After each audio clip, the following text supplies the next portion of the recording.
Welcome back into the Sports Source. This segment brought to you by Madisonville Marine. Why have they been in business for 40 years? Why did they survive in 2008 when so many boat dealers didn't?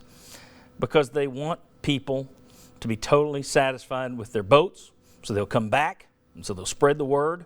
And thousands of East Tennesseans have done just that. Find out for yourself why there are so many happy Madisonville Marine purchasers out there, including our own Bob Hodge. You're happy with your Madisonville Marine purchase, are you not? Tickled to death. Tickled to death, aside from the fact that you're live. All evidence to the contrary. Tickled pink or purple. We're going to get into the draft and all the other stuff later, the next segment. But first, I want to quickly talk about some of the legal stuff that's gone on this week.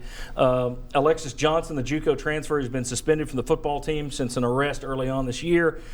He had one of his charges dropped, and another one was reduced with the plan for it to be dropped if he keeps his nose clean for 6 months. The felony aggravated assault charge dropped to misdemeanor domestic assault. That will be gone completely if he's clean for 6 months. If you're UT and you are facing this Title IX lawsuit, may not be fair to the young man, may be fair.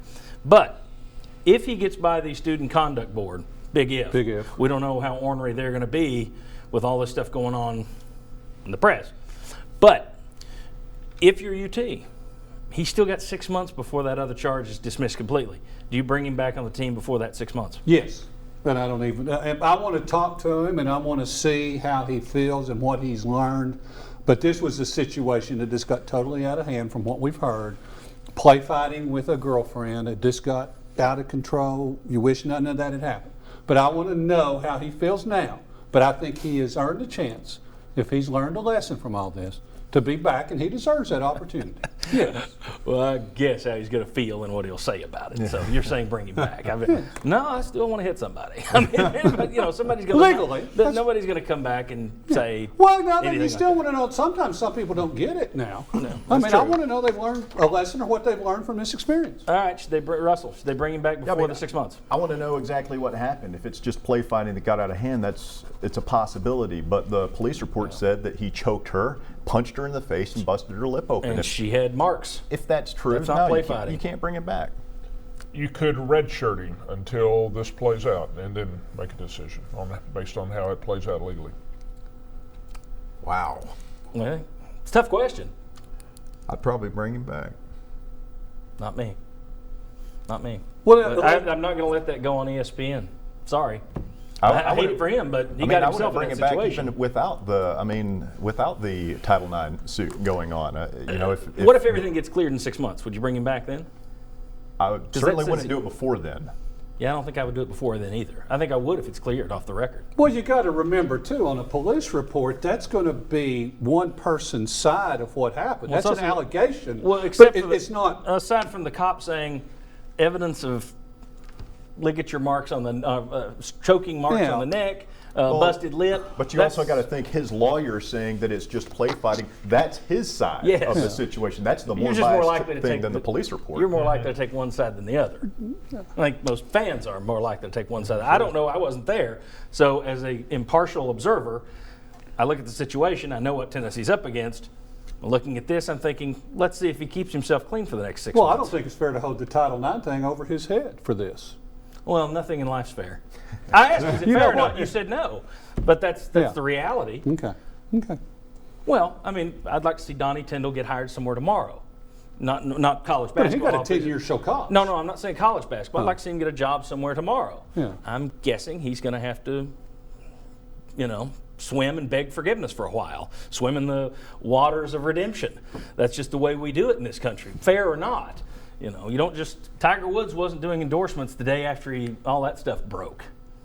You have to do your penance, fair or not. That's just reality.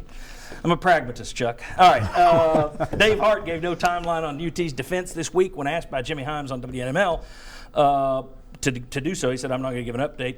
There's no timeline. I was told in February. Well, it's only a couple of weeks away. But then you've had the plaintiffs added. You've had new charges from the plaintiffs. You've had UT file defense motions. They're still waiting on the judge to rule on whether or not to dismiss this case altogether or to remove some of the plaintiffs. And here's the thing. One of the people who's still a plaintiff in that Title IX suit, the girl who's agreed to allow these charges to be reduced and dropped in 6 months if it's clean. Interesting to have her in that Title IX case now if she's agreed to that. let me ask you this, though, very quickly. The Title IX issue overall, I think there are a lot of people who don't grasp that. We could do 3 hours, Right. and I wouldn't grasp it. It's not clear what you're supposed to do, but Title IX in general, how that applies to sexual assault is kind of oddball. I don't know that a jury's going to get it, even understand it. If I'm Tennessee, that concerns me, because here's the thing. Let's say A.J. Johnson and Michael Williams, and those things are still on hold.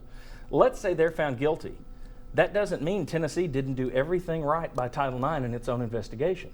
Or if those guys are innocent, that doesn't mean Tennessee wasn't guilty in not doing everything they should have done in Title IX. Do you think a jury will be able to decipher and make that understanding that, yeah, these are two different things? I do not. No. The people who are running the Title IX stuff don't understand what Or you'd Title have a IX better is. explanation. So no, I do not think the jury will No. understand it. Based, Anybody- based am I wrong? on my experience being on jury duty a long time ago, no. I don't think and plus I just read John Grisham's latest novel about a lot of it about jury selection and what all goes into that. I don't feel real confident. Senators and for this jury. congressmen don't Yeah. understand this stuff. The UT should hire Gene Hackman to come in and work the jury, pick the right jurors. Jury going to be able to understand that the real court case doesn't necessarily mean that UT did or did not do what they were supposed to do via Title IX? I mean, since all this came out, I've read about it pretty extensively, trying to grasp it, and there's parts that elude me, so it's probably a long shot. And there's a pretty good chance your Supreme Court wouldn't be able to grasp this. Well, so why should a jury? And part of the reason they can't grasp it is the So vague, too. memo that came out that got everybody fired up about this doesn't give enough steps. It doesn't lay out what is the definition of enough. You're supposed to do enough to cover this. Okay, well, what do you mean?